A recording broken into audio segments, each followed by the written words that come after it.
డబ్బు, అనారోగ్యం, ఉద్యోగం, వ్యాపారం అప్పులతో బాధపడుతున్నారా? మీకోసమే మేనిఫెస్టింగ్ మిరాకిల్స్ 11 డేస్ ప్రోగ్రామ్.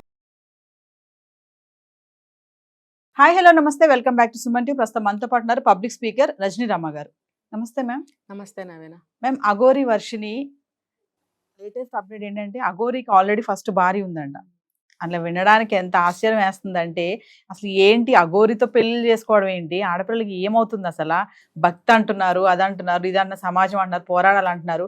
ఇప్పుడు ఆవిడ బయటకు వచ్చింది, ఏంటమ్మా మరి ఇన్ని నుంచి ఎందుకు రాలేదు, ఇప్పుడు బయటకు వచ్చి ఎందుకు మాట్లాడుతున్నాం అంటే, పెళ్లి చేసుకుంటామని చెప్తున్నారు ఇద్దరు కూడా, అందుకు నేను బయటకు రావడం జరిగింది అని చెప్తుంది భార్య.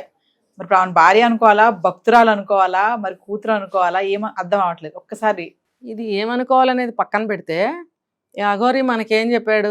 అఘోరా అనాలో అఘోరి అనాలా, అసలు ఏంటి అనర్థం చెప్తున్నారు. శ్రీనివాస్, సీనుగాడు అని అంటున్నారు కొంతమంది, అయితే పింకీ అట, మళ్ళీ ఇన్ని పేర్లు ఉన్నాయి. మరి అయితే ఆడపిల్లల్ని ట్రాప్ చేస్తున్నాడు అనేది మాత్రం నాకు అర్థమవుతుంది.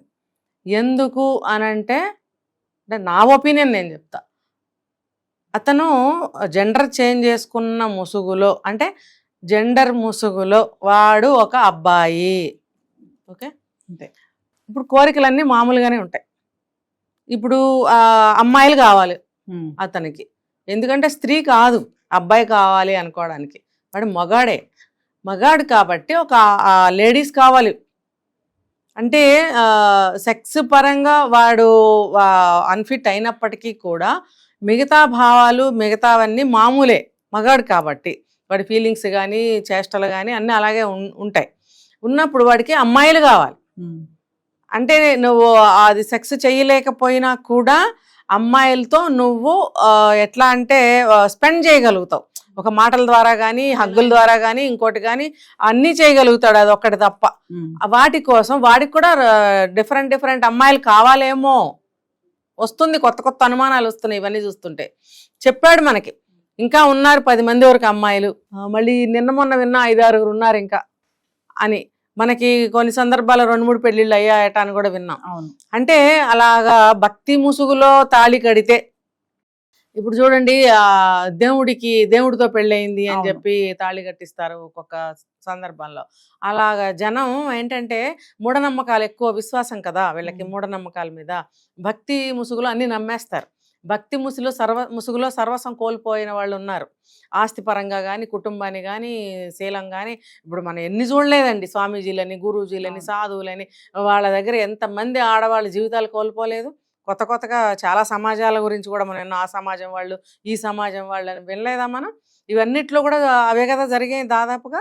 అంటే ఈ శ్రీనివాస్ అన్నవాడు కూడా ఈ భక్తి ముసుగులో ఇలా చేశాడని నాకు అనిపిస్తుంది. అమ్మాయిని ట్రాప్ చేసి, అమ్మాయి అంటుంది భార్య అని అంటున్నారు. అదే ఇప్పుడు ఈ వర్షిని అన్నదా భార్య నేను అంటుందిగా. అలాగే ఇప్పుడు చెప్పాడు 10 మంది ఉన్నారు, 5 ఉన్నారు, 6 ఉన్నారంటే వాళ్ళందరూ భార్యలేనేమో, తాళి కట్టాడేమో. ఇప్పుడు నువ్వు ఒక గే అయితేనో, ట్రాన్స్జెండర్ అయితేనో, ఒక అమ్మాయి అయితేనో నువ్వు తాళి కట్టవు. నువ్వు మగాడివి కాబట్టి తాళి కట్టాను గర్వంగా చెప్పుకుంటున్నావు. మరి శ్రీవర్షినికి తాళి కట్టాను, నా భార్య, నేను ముద్దుగా చూసుకుంటాను. అసలు వాడి నవ్వు చూస్తే ఎంత విజయ గర్వంగా నవ్వుతున్నాడో. వాడు నవ్వు చూసారా, లైవ్లో చూపిస్తున్నారు మనకి. వాడు లోపల ఆనందం పొంగిపోతుంది వాడికి. అసలు ఎలా అంటే చాలా విజయ గర్వంతో నవ్వుతున్నాడు. అంటే నన్ను ఎవరు పట్టుకోలేరు, ఇదంతా జెన్యూన్గా చేసేస్తున్నాను అనుకుంటున్నాడు. అబ్బాయి సమాజం నుంచి ఏ చిన్న పురుగు కూడా తప్పించుకుని బయటకి పోలేదు. అంటే ఇప్పుడు ఈమె కూడా ఒక బాధితురాలే అనుకోవచ్చు. బాధితురాలే మరి. కాకపోతే ఆ అమ్మాయి కూడా స్టేట్మెంట్ నాకు సరిగ్గా అనిపించలేదు. తన పక్కన ఎవరెవరు ఉన్నారు, జర్నలిస్టులు ఉన్నారు, ట్రాన్స్జెండర్స్ ఉన్నారు, రిపోర్టర్స్ ఉన్నారు, ఒక గురూజీ ఉన్నారు, వీళ్ళందరూ ఉన్నారు. వీళ్ళందరూ మధ్యలో ఆ అమ్మాయి ఏమి చెప్పలేకపోతుంది. అంటే వాళ్ళు ఉన్నారని చెప్పలేకపోతుందా, లేకపోతే అందరూ కలిసి బలవంతంగా ఏమైనా చెప్పిస్తున్నారా? నాకైతే జెన్యూనిటీ కనిపించట్లేదు. ఒకటైతే తెలుస్తుంది, ఒకవేళ అమ్మాయి చెప్పేది నిజమైతే కనుక ఈ శ్రీవర్షిని లాగానే ఆ అమ్మాయి కూడా ట్రాప్లో పడి ఉండాలి. ఆ అమ్మాయి కూడా ఎడ్యుకేటెడ్ లాగానే ఉంది. ఈ శ్రీవర్షిని ఎడ్యుకేటెడ్. అంటే ఏంటంటే వీడంత చదువుకోలేదు ఈ శ్రీనివాస్ అన్నాడు. ఏదో చదువుకున్నాడు, స్పోకెన్ లాంగ్వేజెస్ ఏవో మాట్లాడుతున్నాడు. వాడు రాయలేడు, బహుశా చదవలేడు అనుకుంటున్నాను. కాబట్టి ఈ నెట్వర్క్ చేయాలన్నా, మొబైల్స్లో ఏమన్నా చేయాలన్నా ఆ పరంగా ఎడ్యుకేషన్ తనకి లేదు. కాబట్టి ఇలా చదువుకున్న అమ్మాయిల్ని ట్రాప్ చేస్తే అన్ని విధాలా ఉపయోగపడతారు. ఇప్పుడు ఈ అమ్మాయి కూడా చక్కగా చదువుకుంది, ఈ అమ్మాయిని ట్రాప్ చేశాడు. ఈ శ్రీవర్షిని కూడా అంతే. ఇలా అమ్మాయిలు ఇంకా ఎంతమంది ఉన్నారో మనకు తెలియదు. పెళ్లి చేసేసుకుంటే అంటే భగవంతుడి కోసం నేను అంగాన్ని సమర్పించాను ఎలా చెప్పుకున్నాడో, భగవంతుడి కోసం మనం పెళ్లి చేసుకుందాం అలా ఏం మాయ మాటలు చెప్పాడు మనం ఊహించలేము. ఇప్పుడైతే జెన్యున్ గానే నేను పెళ్లి చేసుకున్నాను నా భార్య అని డైరెక్ట్ గా చెప్తున్నాడు. మరి గతంలో జరిగిన వాటి గురించి ఏం చెప్తాడు ఇప్పుడు పట్టుకుని లాక్కొస్తే? అంటే ఇలాంటి వాళ్ళు ఇంకా బయటకు వస్తారంటారా? ఇప్పుడు ఒక అమ్మాయి వచ్చింది బయటకి భార్య అని, అతనే అన్నాడు ఇంకా 10-12 మంది ఉన్నారని. మరి నిజంగా అది నిజమైతే వీటిని గట్టిగా పట్టుకుని కట్టేసి అక్కడ ఒక చోట బంధించేసి అరెస్ట్ చేసి ఆ అమ్మాయిలందరూ అడ్రస్లు తీసుకోవాలి. ఫోన్లు ఈ అమ్మాయి ఇప్పుడు ఏం చెప్పింది, నాకు మన పెళ్ళయింది, నాకు నా నెంబర్ బ్లాక్ చేశాడు. ఆ బ్లాక్ లిస్టులు తీయండి, ఏమేమి నెంబర్ బ్లాక్ చేశాడో తీస్తే ఆ నెంబర్లందరినీ కాంటాక్ట్ చేయొచ్చు కదా పోలీసులు. ఎందుకంటే సమాజం పాడవుతున్నప్పుడు చట్టం కళ్ళు మూసుకొని కూర్చోకూడదండి. ఇది ఎందుకులే మనకెందుకులే అని వదిలేసేది కానే కాదు ఇది. ఎందుకంటే ఫస్ట్లో ఉన్నట్టు లేదు, ఇప్పుడు ఈ కేసు చాలా తీవ్ర రూపం దాలుస్తుంది. ఇది సమాజాన్ని కనుక చెదపురుగులు తినేస్తే, ఇప్పుడు చూడు ఇండియా మ్యాప్ అన్ని కంట్రీస్ సపరేట్ అయిపోయినాయి, బంగ్లాదేశ్, పాకిస్తాన్ ఇలాంటివన్నీ విడిపోయిన తర్వాత ఇండియా మ్యాప్ ఎలా తినేసినట్టు ఇలా అయిపోయింది కదా. అలాగే సమాజం కూడా ఇటువంటి చేష్టల వల్ల తినేసినట్టు, చెదపురుగులు తినేసినట్టు అయిపోతుంది. వీళ్ళు చెదపురుగుల్లాగా తయారయ్యారు. కాబట్టి ఇది ఇంకా ఇంకా సమాజంలోకి లోపలికి రాకుండా తొందరగా వీడిని అరెస్ట్ చేసి ఏమేమి నెంబర్లు వాడి దగ్గర ఉన్నాయి అంటే, ఇప్పుడు రన్నింగ్లో ఏమున్నాయి, బ్లాక్లో ఏమున్నాయి అన్నీ బయటకు తీసి వాడి బండారం బయట పెట్టాల్సిందే. లేకపోతే ఇప్పుడు కుటుంబాలు పాడైపోతున్నాయి, అమ్మాయిల జీవితాలు పాడైపోతున్నాయి.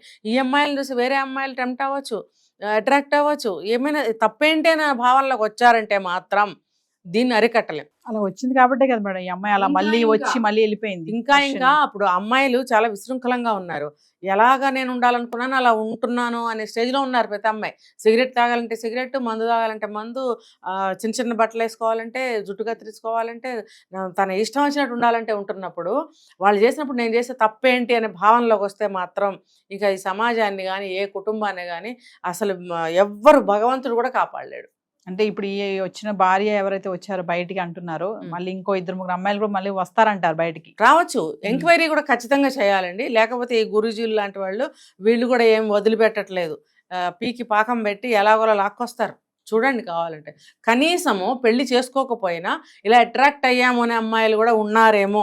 అసలు నువ్వు ఎందుకు అట్రాక్ట్ అవ్వాలి, అసలు ఆ అమ్మాయిలు నువ్వు ఎందుకు అట్రాక్ట్ చేయాలనే పాయింట్ మీద కూడా దొరకచ్చు మనకి. Thank you.